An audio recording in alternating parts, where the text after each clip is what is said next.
In this video, we are going to design a laterally unsupported beam. In the previous video, we have seen briefly the calculation of the design bending strength MD. So in this video, we are going to design a beam from the starting to the ending.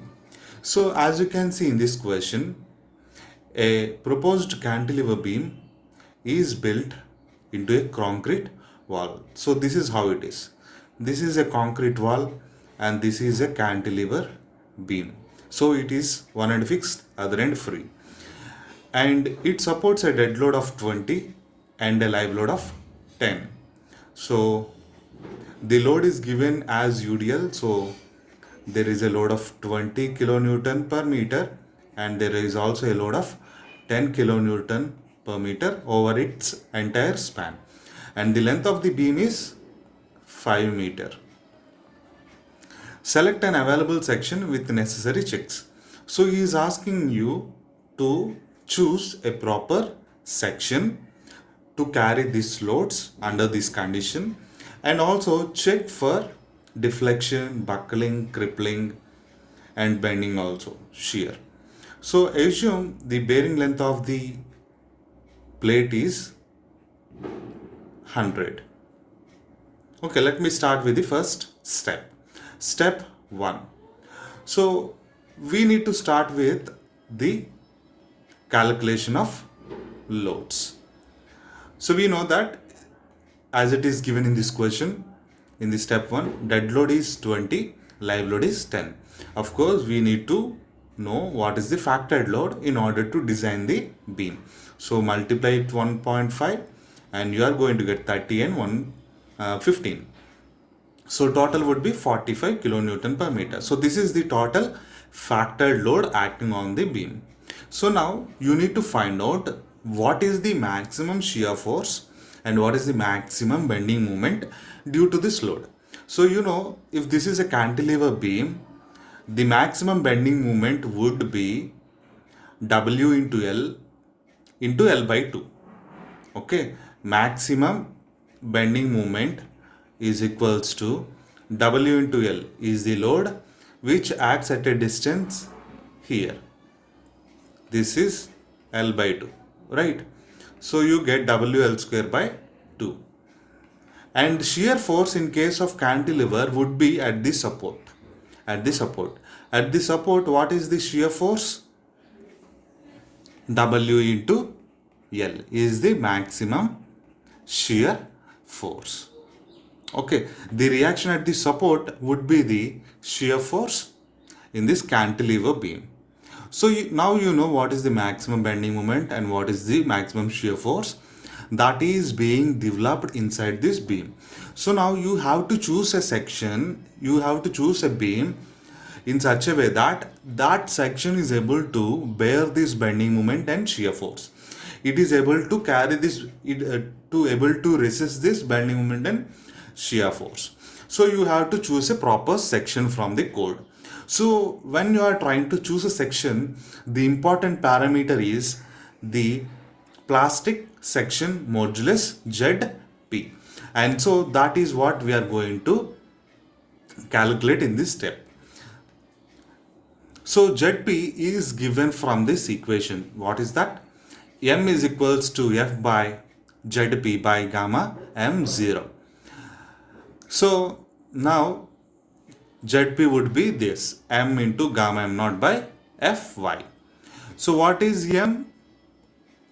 Bending moment, the maximum bending moment because of the load, and Fy is the stress, yield stress of the material, and gamma M0 is the partial safety of factor. Partial factor of safety. So now on calculation of ZP, I got 2475 into 10 to the power of 3 mm cube, or you can say this 2475 centimeter cube.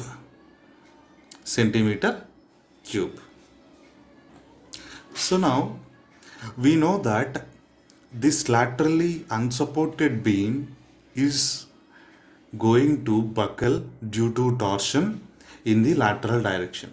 So we have to take that into account and increase the ZP required by 30%.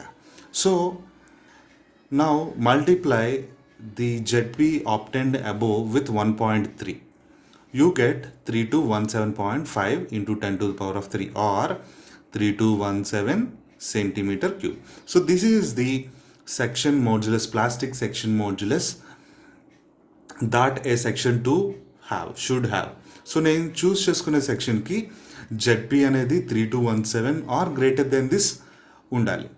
Okay, so ఇప్పుడు ఏ section మనం తీసుకుంటామో ఎట్లా decide చేస్తామంటే we have to go for annexure H of IS 800 2007. Let me go into that. So what is the ZP I need?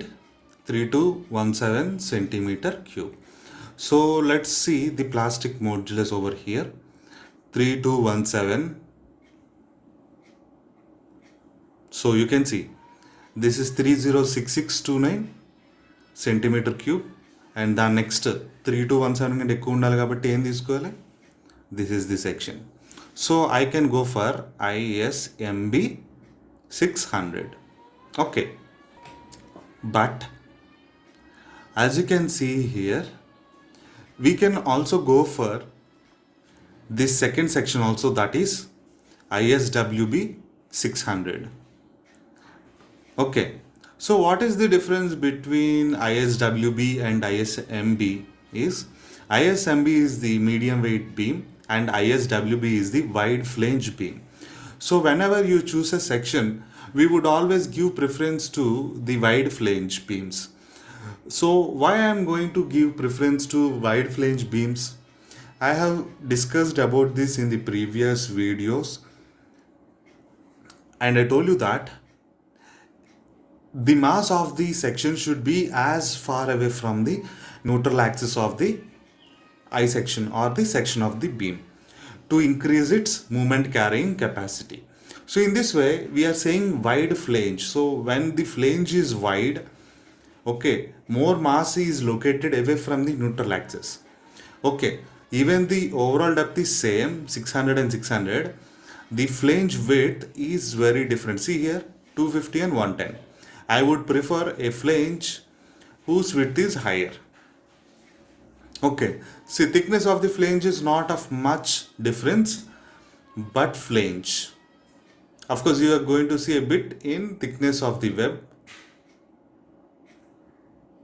Okay, so I am going to choose ISWB 600.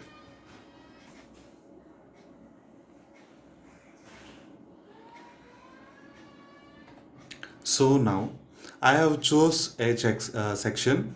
So in the step 4, let us go for the section classification. See, the overall depth is 600 mm, width of the flange is 250 mm, thickness of the flange 21.3, thickness of the web 11.2 mm, and depth of the web D is equals to, you know that the overall depth capital D minus of 2 times of thickness of the flange and root radius have to be taken out. Okay, so D minus 2 times of TF plus H. So I told you that this is how a beam is going to look, right? So this is TF, and this is R, and this is R. So this would be small d, and small d is equals to capital D minus of 2 times of TF plus R. Of course, in some notation, capital D, overall depth of the beam, is represented with small h. So no, don't worry about this. Okay, this is nothing but h. So now moment of inertia about major axis and minor axis. This is from code. Okay, from steel tables you can get this. So what is ZZ and what is Y, what is major axis, what is minor axis. See, in this beam, this vertical axis is YY and this horizontal axis is ZZ. So this is the major axis and vertical is the minor axis. Sometimes this horizontal axis is taken as XX also, don't worry about that. Okay, then the notation would be IX, that's it. So this is the values, and ZE, elastic section modulus, is given from the code steel tables, and ZP we will get from the annexure H of the code book. So now I have all the dimensions of this section. So now what I need to do is I need to classify this section.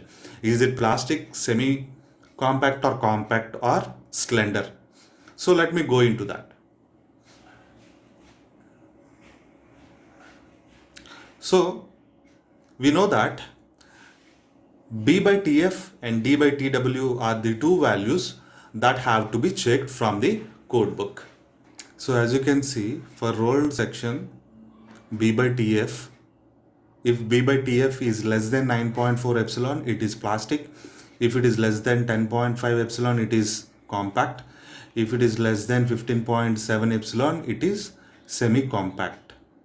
And similarly, you have to check for this condition also. Neutral axis at mid depth, symmetrical section K. D by TW should be less than 84 epsilon for plastic section. For if the value is greater than 84 epsilon and less than 1.5 epsilon, it is compact, and similarly in this semi-compact section also. So let us take these two conditions and let us verify that. So B by TF, what is B? I told you in this previous problem itself. So this is the I section. This total width of the flange is BF and this portion is B. So B is nothing but BF by 2.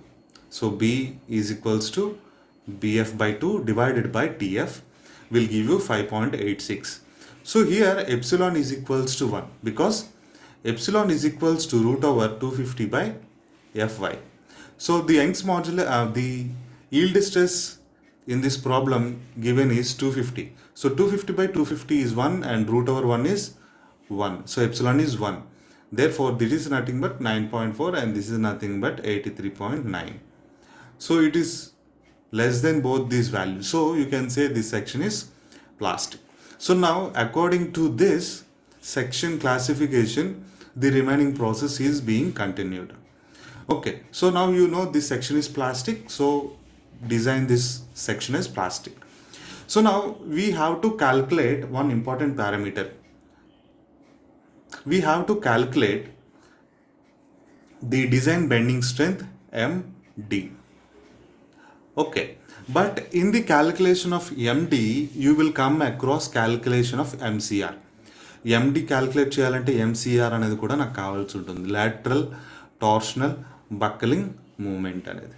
So first I will try to calculate MCR in this step 5 and in this step 6 I will go for the design bending strength MD. Okay, so let me do this. So this is the equation for the calculation of MCR from the code book. Let me show you that. So this is the equation from 8.2.2.1. MCR is given by this equation, and here E is Young's modulus and G is rigidity modulus. You can calculate them easily. And LLT is effective length. And here this is IT and IW. These are the two unknowns that we need to calculate, IT and IW. So let me go to the problem and you will understand better while I am calculating it. So this is that equation, right? So now let me go into this. So the effective length KL is equals to 0.85 times of L. This is the effective length of beam. Effective length of beam. Cantilever beam. 0.85 L. So 4250 is the effective length. and G is given by this expression. We have seen this in the strength of materials, E by 2 into 1 plus mu. Mu is Poisson's ratio. It is taken as 0.3, and you get G is equals to 76.9 into 10 to the power of 3 Newton per mm square. And the other unknowns here is Iyy. Of course, Iyy, what is that Iyy? That is the section modulus about the vertical axis, which we have seen earlier in the section properties, right? So substitute them in that place. Iyy, which is obtained from steel tables. And what are the remaining unknowns? It and Iw.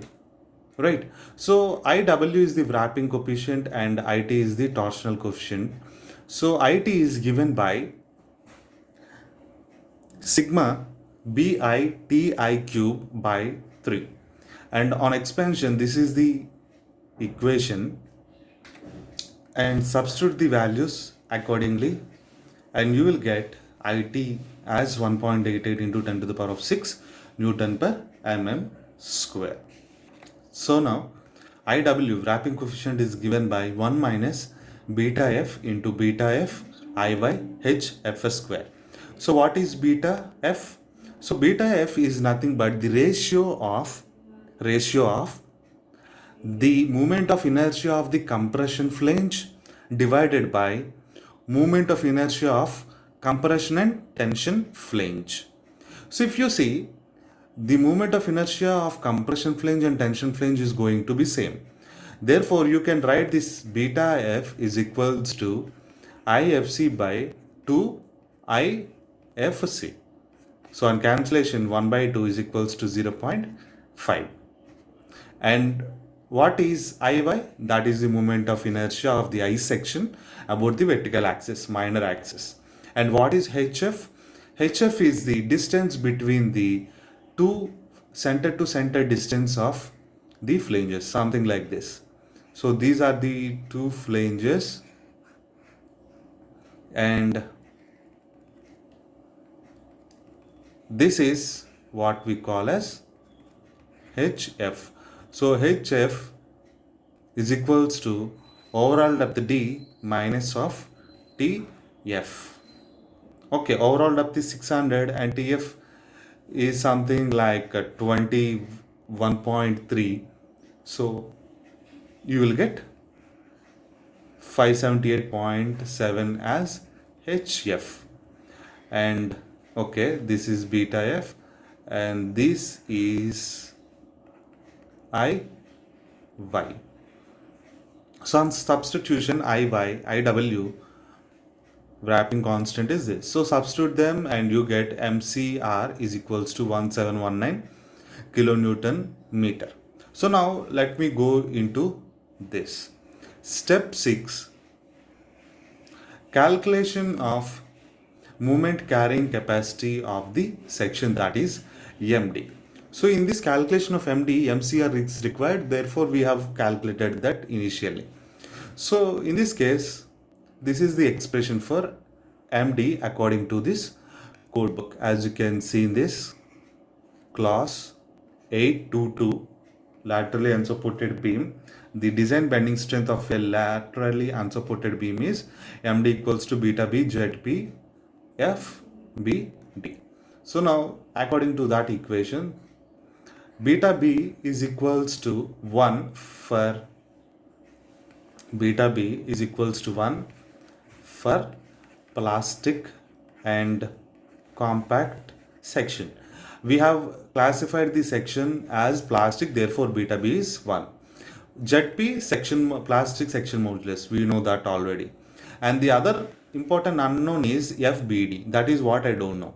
But FBD is given as CLT, this is pronounced as CHI, LT Fy by gamma m naught. So now this is the expression, but this and this I know, but I do not know what is this CLT. And this CLT is obtained from this code book.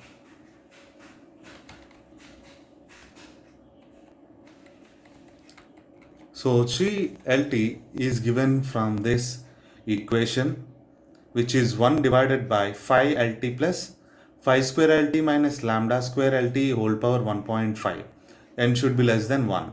And the other unknowns is phi LT, lambda LT.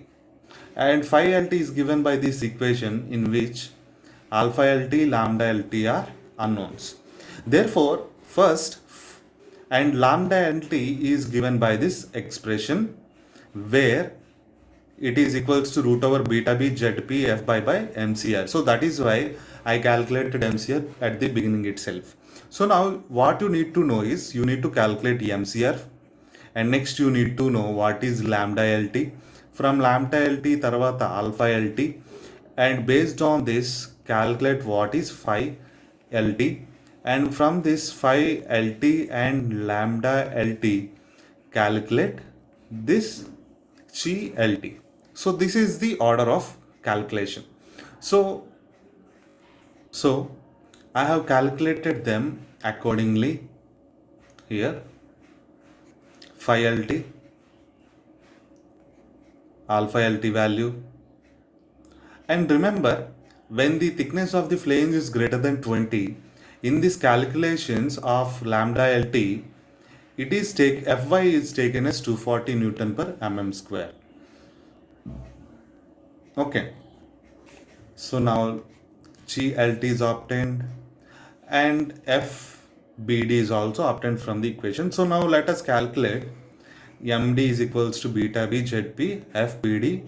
Substitute those values accordingly and you will get the design bending strength is 717.6 kilonewton meter. So what do you imply from this answer? That is, the beam section that I have considered from the code book is able to resist a bending moment of 717.6 kilonewton meter. But the bending moment coming from this load is just 562. Therefore, the strength of the section in bending is greater than what is the bending moment coming onto the beam from the beam, right? So it is safe. This section is suitable. Now let me go for the check for deflection. So you need to check the section for deflection. Is the deflection in the section is within limits or exceeding the limit? So since it is a cantilever beam, delta B is equals to WL by 4 by 8 EI. This is the deflection due to load. On calculation, I am going to get 11.03 mm. But remember here, when you are trying to calculate the deflection, the load W should be unfactored load. Unfactored load, that is actual load. A beam మీద అంటే 1.5తో multiply చేసిన load కాదనమాట. Okay, and according to the code book, the maximum deflection for the cantilever is L by 150. So L is the length of the beam divided by 150. So put them in mm, you get 33.33. Therefore, the deflection in the beam due to the load is very much less than the maximum deflection that is allowed in the beam. Therefore, it is safe against deflection. So now we have checked two conditions, right? Now let us check the other one. Design shear capacity of section. Calculation of shear capacity of section. So it is given by this simple equation VD is equals to AVFY by root over 3 gamma m naught, where AV is the area of shear resisting section.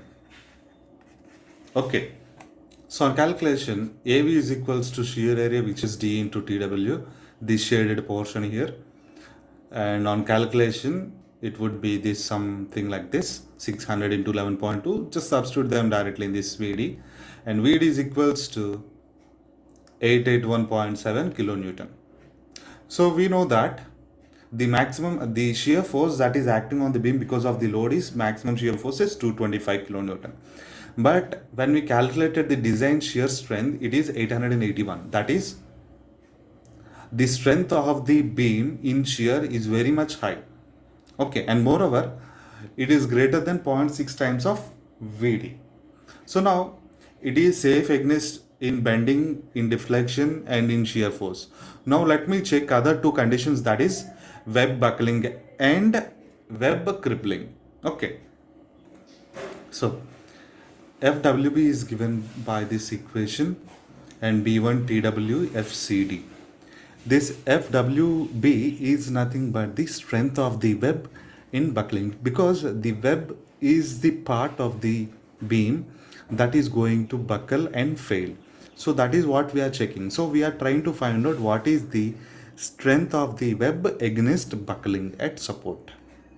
Okay, so support అంటే ఇక్కడ.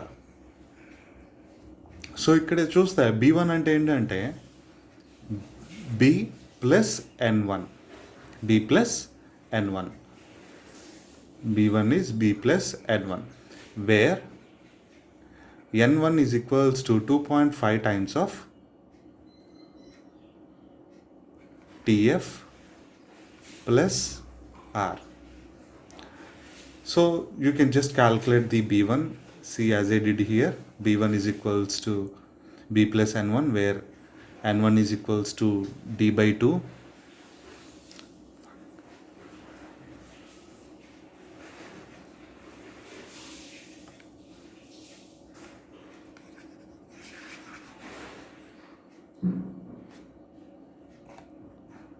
So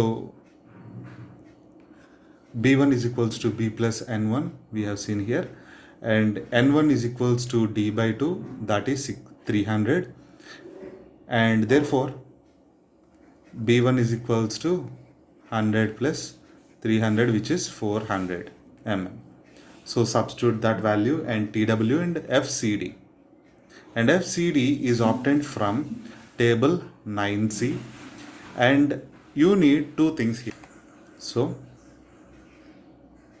we need lambda and Fy values to find this FCD. So calculate what is lambda. So lambda is given as effective length divided by minimum radius of gyration. But remember here, effective length is not the effective length of the beam. This is effective length of web. So that is why 0.7 into D, depth of the web. On calculation, you will get lambda is equals to 113.31. And what is the radius, minimum radius of gyration? Root over I minimum by A. So as you can see, you have to consider this section or section here, no problem. Here, consider this section. That section would be like this, right? Width is B1 and this is TW. So I minimum of this section you have to calculate, and A of this section, that is B1 into TW. So on calculation and substitution, you will get 113.31 as the lambda. So for lambda equals to 113.31 and Fy is equals to 250, if you calculate FCD from table 9C, you are going to get 91 Newton per mm square. Of course, you cannot get the FCD value exactly for lambda 113. You will have for 110 and 120. So interpolate that for the 113. So now let us check for the web buckling also. So we have calculated that it is, in case of crippling, it is on calculation FWB is 407.7 kilonewton. This is the strength of the web in buckling, and this is the maximum shear force 225. So the strength of the web is greater than the shear force, therefore it is safe. Now let me check for the web bearing also, or crippling. So web crippling or bearing is given as FWC is equals to B1 plus 2.5 into TF plus R1 into TW Fy by gamma m naught. Let me show. So this is web strength in crippling, and this is B2. So B2 is equals to B plus N1. See, we are dealing with at support, so consider this equation. B2 is equals to B plus N1, where N1 is equals to 2.5 times of TF plus R1. So accordingly substitute those values. What is TF? Thickness of the flange. R is root radius, which is obtained from the code book. And what is this B?